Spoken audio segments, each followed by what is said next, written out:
Bonjour à vous, je suis heureuse de vous retrouver pour une nouvelle vidéo sur la période actuelle. Je n'ai pas fait de vidéo pour l'ingresse du bélier, c'est-à-dire pour le deuxième trimestre 2021.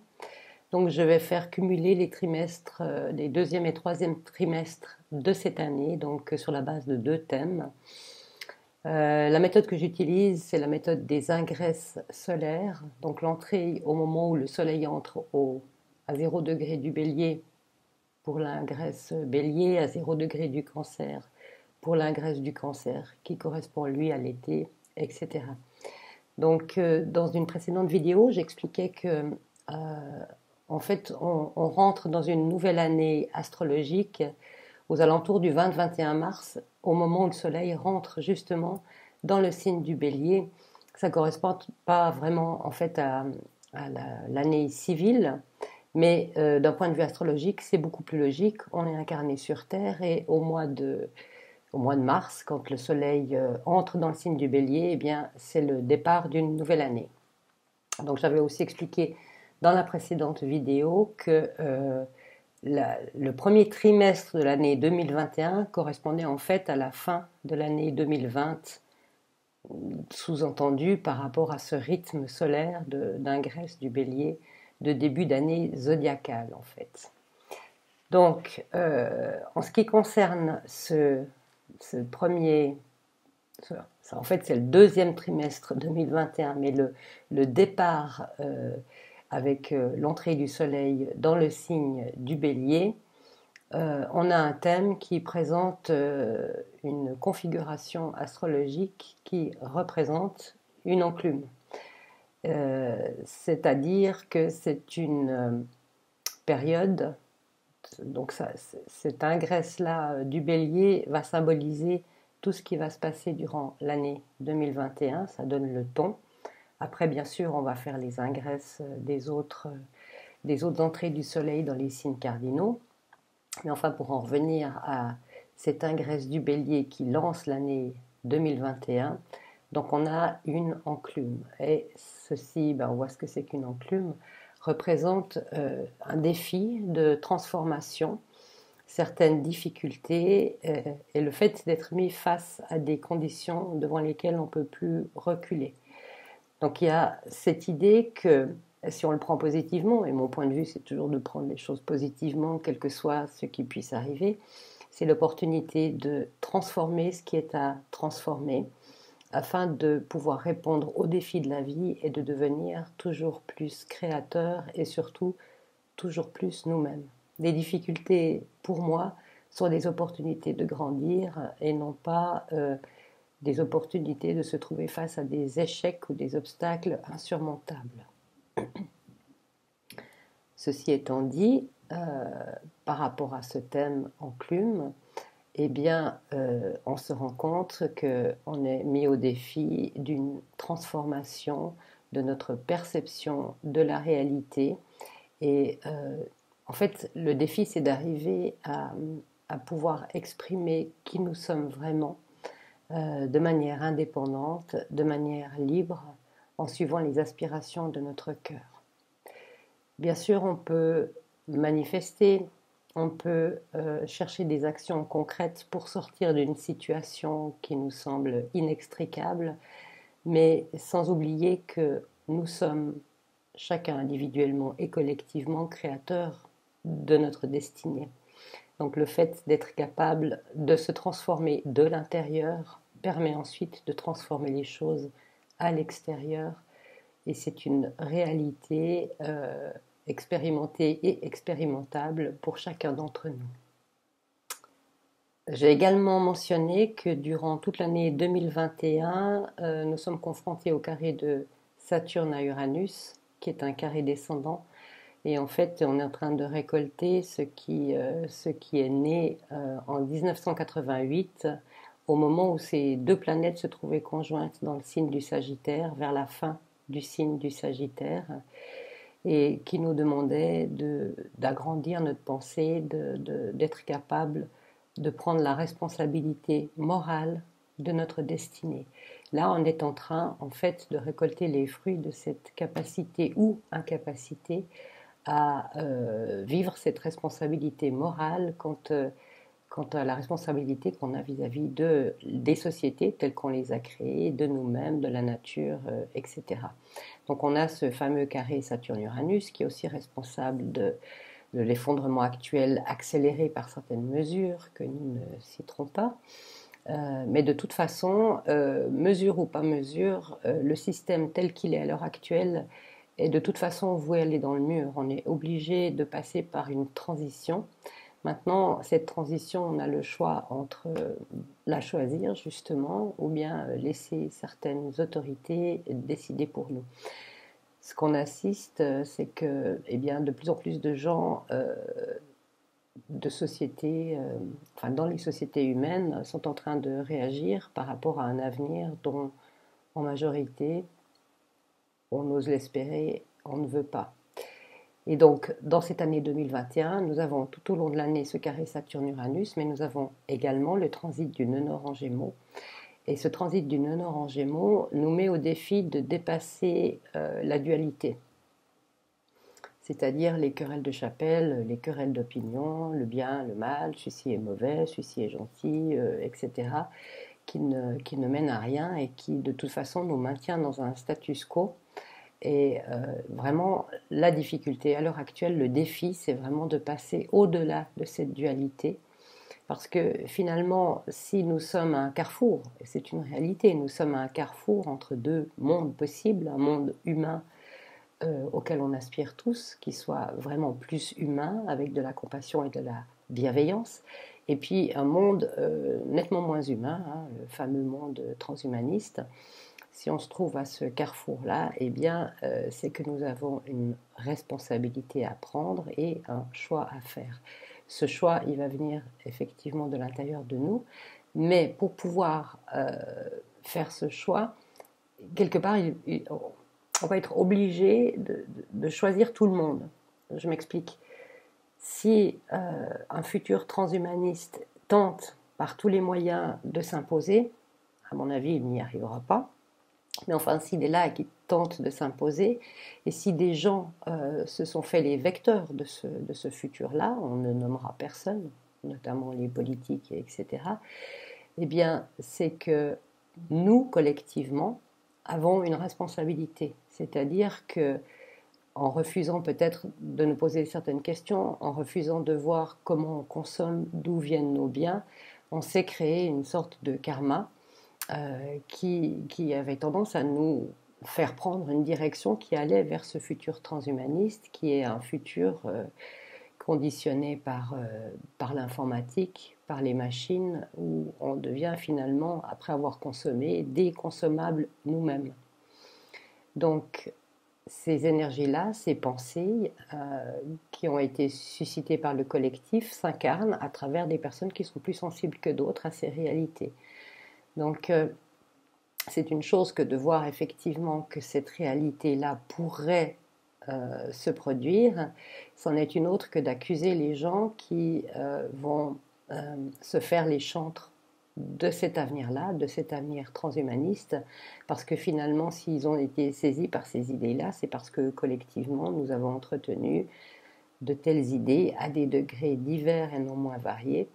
Et donc, au lieu d'être dans la dualité et de les accuser, le mieux serait de continuer à se concentrer sur le fait que nous tous, en tant qu'humanité, pouvons passer ce cap de manière à ce que nous allions vers le meilleur de ce que nous souhaitons.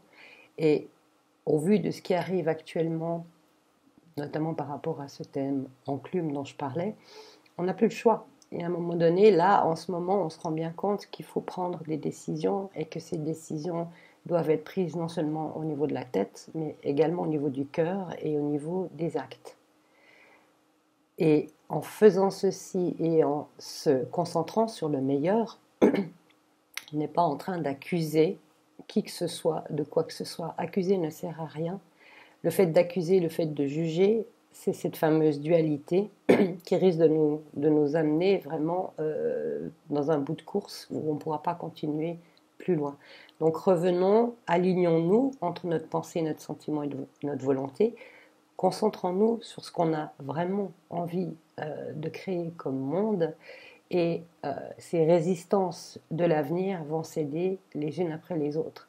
Pour ça, ça demande d'avoir de la foi, ça demande de croire en la réalité spirituelle des êtres que nous sommes, mais le défi est tout à fait jouable et je pense que nous le relevons en ce moment et que nous allons vers le meilleur. Maintenant, il y a un passage obligé un petit peu plus délicat, mais c'est peut-être une nécessité pour que chacun vraiment décide de prendre sa destinée en main. Ça ne veut pas dire contrôler et prendre sa destinée en main. Ça veut dire que quoi qu'il arrive, on ait la capacité de se sentir responsable et face à des défis, de tenter d'innover. Le carré Saturne-Uranus nous demande de lâcher les vieilles structures, les habitudes, les comportements qui n'ont plus lieu d'être. Ça peut être à travers le consumérisme, ça peut être d'innover en ayant une économie qui soit plus locale, qui soit plus fraternelle aussi. Et petit à petit, on sent qu'il y a un mouvement qui est en train de se mettre dans ce sens-là. Mais voilà, l'être humain, on est tous comme ça, hein, on ne va pas changer pour le plaisir de changer. En général, c'est sous la contrainte qu'on change. Donc, toute cette année 2021, il y a cet aspect d'enclume, cet aspect de contrainte qui nous oblige à faire les choix essentiels que nous avons à faire. Mais grâce à ça, on va arriver à transformer notre avenir pour aller vers ce que nous souhaitons vraiment, ce à quoi nous aspirons vraiment, une société qui soit plus humaine, plus fraternelle. Ça ne va pas se faire en 2 temps, 3 mouvements, ça va durer un certain temps, mais on sent que de plus en plus de gens sont réveillés et de plus en plus de gens se sentent concernés et responsables de ce qui arrive. Donc, c'est une ouverture et c'est quelque chose d'extrêmement encourageant. Et ces gens qui sont réveillés ne sont pas dans la dualité. C'est-à-dire que oui, ils dénoncent des attitudes, mais finalement, ils n'accusent pas. Ils proposent plutôt qu'on se concentre sur ce qu'on peut amener de nouveau tout en résistant. Mais c'est une résistance passive. Si vous avez un ennemi et que vous lui opposez une résistance active en prenant les armes ou que sais-je, eh bien vous ne faites qu'entretenir cette dualité, ce côté pour-contre. Alors que si vous avez un ennemi mais que vous résistez passivement comme le judoka, qui utilise la force de l'adversaire pour l'entraîner avec lui, eh bien, vous ouvrez des possibilités nouvelles et vous n'êtes plus dans la dualité et vous n'êtes plus dans la confrontation. Le défi du transit du nœud nord dans le signe des Gémeaux, c'est d'aller au-delà de cette confrontation et d'apprendre d'une certaine manière la souplesse du judoka. À présent, je vais vous parler de l'ingresse du Cancer, c'est-à-dire du 3e trimestre d'année civile 2021, et qui correspond en fait à la 2e période de l'année zodiacale qui a commencé avec l'ingresse du Bélier. Bref, on ne veut pas trop s'embrouiller par rapport à ces histoires de dates. Donc, l'ingresse du Cancer, c'est l'ingresse qui s'adresse à la période de 3 mois entre le 21 juin et le 20-21 septembre 2021. On voit dans ce thème-là qu'il y a un énorme défi à nos capacités de résistance et à notre élan à porter au loin le flambeau de l'humanité. Dans ce thème, on voit 2 univers qui cohabitent, mais qui sont encore entremêlés. Il y a l'univers des transhumanistes, donc tous ceux qui sont dénués d'empathie, obsédés par leurs rêves chimériques, les rêves d'une société à la chinoise. Et ça, c'est symbolisé par les aspects dits durs ou difficiles entre Saturne, Mars et Uranus, qui sont quand même des planètes, quand elles sont en mauvais aspect, qui sollicitent beaucoup d'énergie et qui sont très bloquantes ou très explosives. Et puis, il y a le 2e univers, qui est celui d'une humanité qui est sensible, qui cultive les vertus du cœur et qui est représenté par les aspects de trigone entre le Jupiter, la Lune et le Soleil. Donc ça fait une pyramide en signe d'eau qui est un symbole de réceptivité et d'intuition, avec tout l'aspect de compassion que peuvent représenter ces signes. Il y a également, par rapport à ce thème, la position de la Lune qui est une maîtresse du Soleil, qui se trouve en Cancer. Le 21 juin, le Soleil est en Cancer, qui se trouve, elle, en Scorpion. C'est un aspect de la Lune en Scorpion. Elle n'est pas très à l'aise dans ce signe, hein, puisque c'est un signe qui représente la mort et la transformation. Et on peut voir qu'on rentre dans une période difficile où on pourrait, encore plus qu'à l'heure actuelle, tout ce qui s'est passé jusqu'à présent, nous sentir vraiment comme enfermés. Mais cet enfermement n'est pas forcément tant sur le plan physique que sur le plan psychique. On peut avoir le sentiment qu'on tourne comme des lions en cage.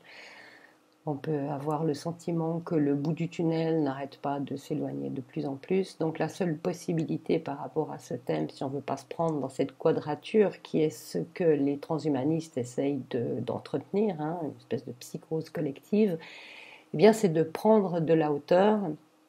Et prendre de la hauteur, c'est aller dans son cœur, c'est écouter son intuition, c'est se relier au monde spirituel. Et c'est aussi ce qui est représenté par cette pyramide en eau entre Jupiter, le Soleil et la Lune.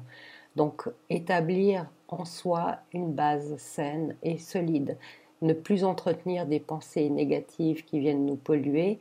Voir les choses telles qu'elles sont quand même. Il ne faut pas non plus voiler la face, mais en même temps contrebalancer avec le ressenti de ce que nous sommes. Des êtres spirituels. Nous sommes des êtres spirituels incarnés dans cette existence comme nous avons été incarnés dans d'autres existences. C'est pas la première, ça sera pas la dernière. Et la vie est là sans cesse. La vie existe partout et dans toutes les dimensions. On oppose en général mort et vie, ce qui est une aberration parce qu'en fait la vie existe de l'autre côté aussi. On rentre dans la vie par la porte de la naissance et on en sort par la porte de la mort. Mais la vie existe avant la naissance et la vie existe après la mort. Si déjà on voit les choses comme ça, on va se sentir beaucoup plus en paix par rapport à notre propre destinée. Sachant en plus que c'est un point de vue spirituel, on peut dire ésotérique également, en tout cas c'est mon point de vue, c'est qu'en fait notre vie, nous la choisissons avant de venir, un certain nombre de défis aussi, parce que nous voulons grandir, nous voulons évoluer. Donc, tout ce qui peut arriver comme événement majeur dans notre vie sont des événements qui ont été déjà prévus. La manière dont on relèvera le défi, eh bien, c'est un peu le challenge. Si on se place de ce point de vue-là, on va peut-être considérer qu'il est possible de relever ces défis avec un certain courage, puisque c'est quelque chose que nous avions décidé avant de venir ici. Si je fais tout ce préambule et que si je rappelle que la vie existe avant la naissance et après la mort, que la vie c'est une réalité absolue, c'est que dans le thème d'ingresse du mois de juin, cette position de la Lune dans le signe du Scorpion marque d'une certaine manière une augmentation de nombre de décès, et des décès qui vont être à la fois des morts naturelles, des morts que j'appelle artificielles. Et puis, ben, évidemment, il y a des morts volontaires parce qu'il y a des gens qui en ont tellement marre que voilà, ils choisissent cette option-là. Donc, on pourrait, à partir du mois de juin, fin juin, se trouver face à une recrudescence de décès qui ne devrait pas nous affoler plus que ça, dans la mesure où, comme je viens de le dire, nous choisissons notre existence et que, on le croit ou non, on choisit le moment de notre mort et les circonstances de notre mort. Donc, si je vous dis ça, c'est que si on rentre dans une phase où il y a une augmentation de décès, de ce que j'appelle des morts artificielles qui seraient dues à la piqûre du scorpion, de ne pas vous inquiéter outre mesure, parce que les âmes qui partent ont décidé de le faire et elles pourront nous aider depuis l'autre côté. C'est un choix qu'elles ont fait. On le voit à travers le trigone que la Lune fait à Jupiter dans la maison 9. Donc c'est vraiment une aide qui vient depuis l'autre côté, de gens qui étaient sur Terre avec nous et qui comprennent les tenants et les aboutissants de ce que nous vivons et qui peuvent nous donner un surcroît de force spirituelle. Avec la position de la Lune en Scorpion, nous avons également énormément de scandales qui vont continuer à sortir. Hein. J'avais parlé de l'effet domino quand j'avais fait une de mes dernières vidéos sur la situation actuelle. Donc il y aura des scandales qui sont liés aux enfants notamment. Et en fait, ces scandales qui se perpétuent comme ça en domino devraient aider à éveiller un certain nombre de personnes qui pour l'instant ne se sont encore pas rendues compte des défis face auxquels nous nous trouvons, ou qui n'ont peut-être pas envie de réfléchir ou de s'informer. Il n'y a pas de jugement de ma part par rapport à ça, parce que cette situation est quand même assez difficile.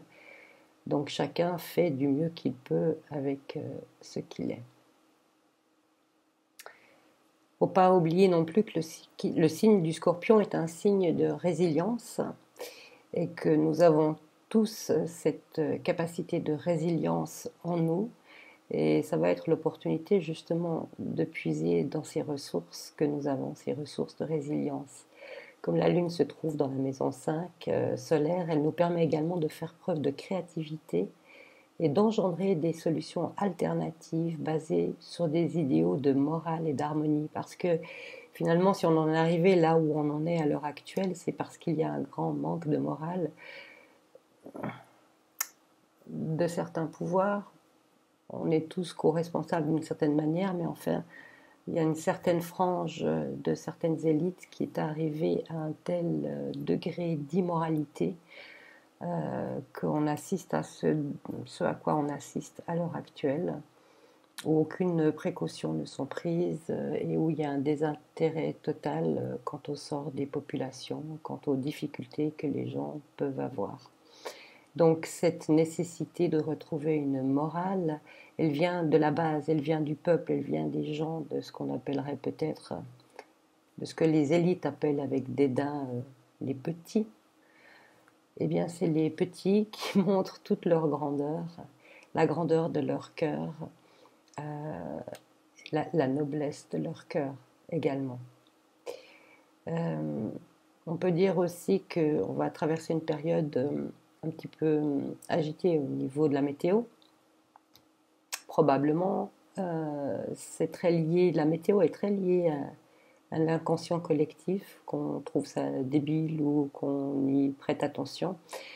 Il semble effectivement qu'il y ait lien entre ce qui est perçu, ce qui vit dans l'inconscient collectif et les manifestations de la météo. Ça paraît logique que si des peuples se sentent frustrés, en colère, etc., on ne va pas avoir une météo absolument calme, jolie, etc., mais qu'au contraire, ça va susciter des orages, peut-être des tempêtes, des averses, peut-être éventuellement aussi des incendies.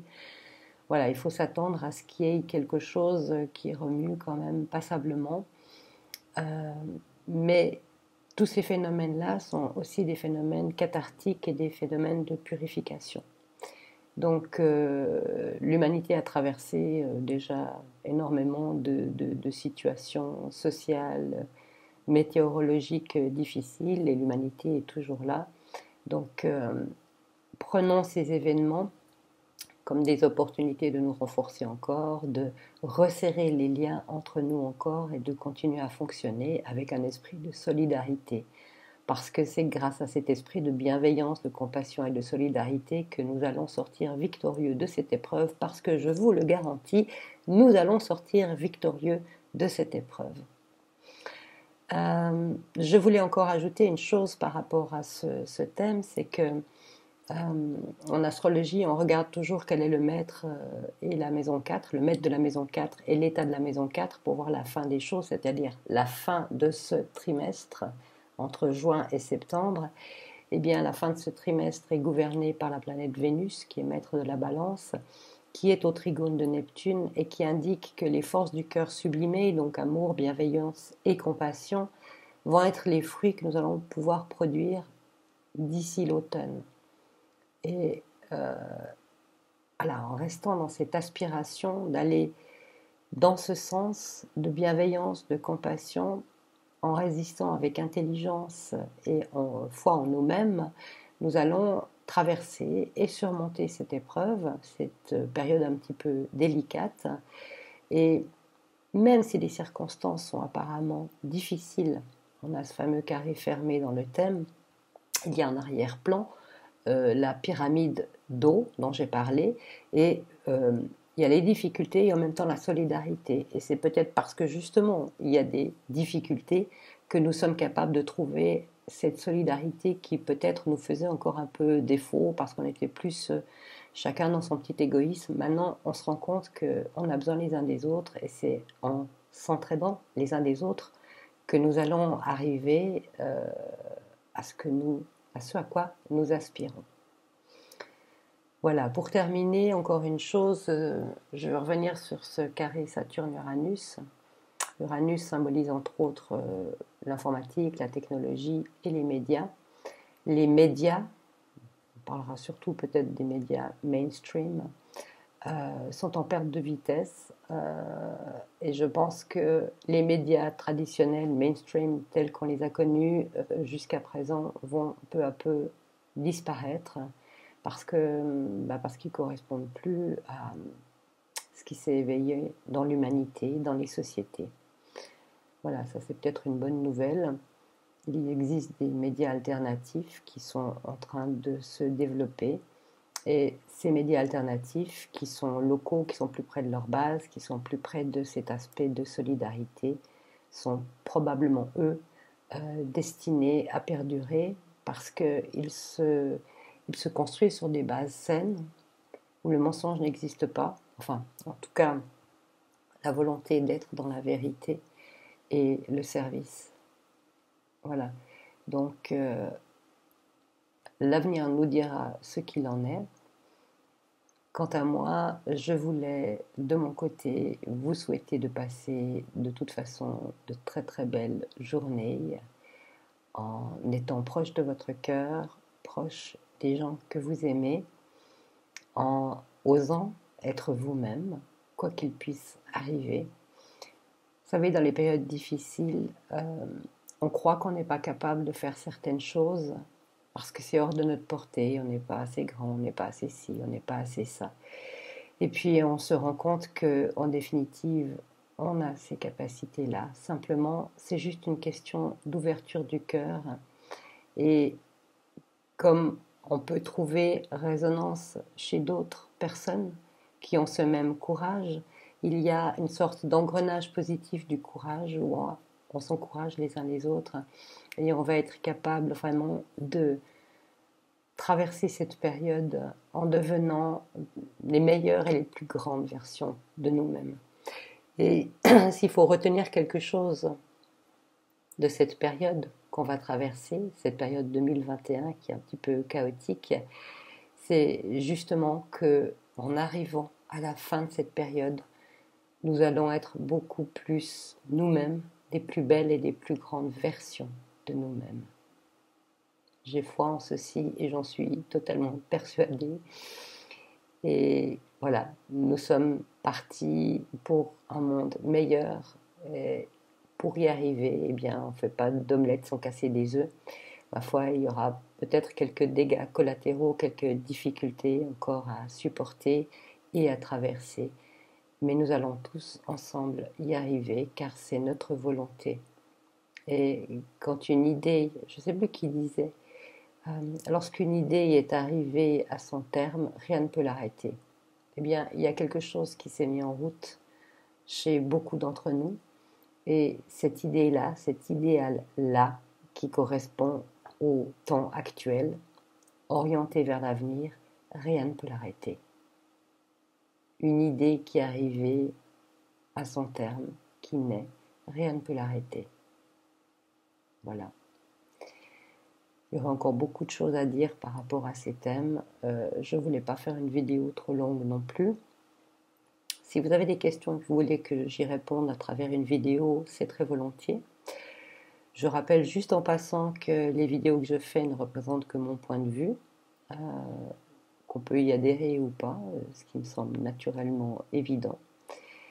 Et sinon, quant à moi, je vous transmets toutes mes plus belles énergies et je vous dis à bientôt avec grand plaisir.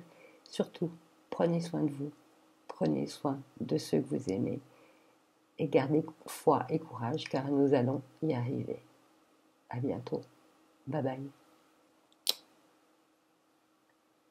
bye.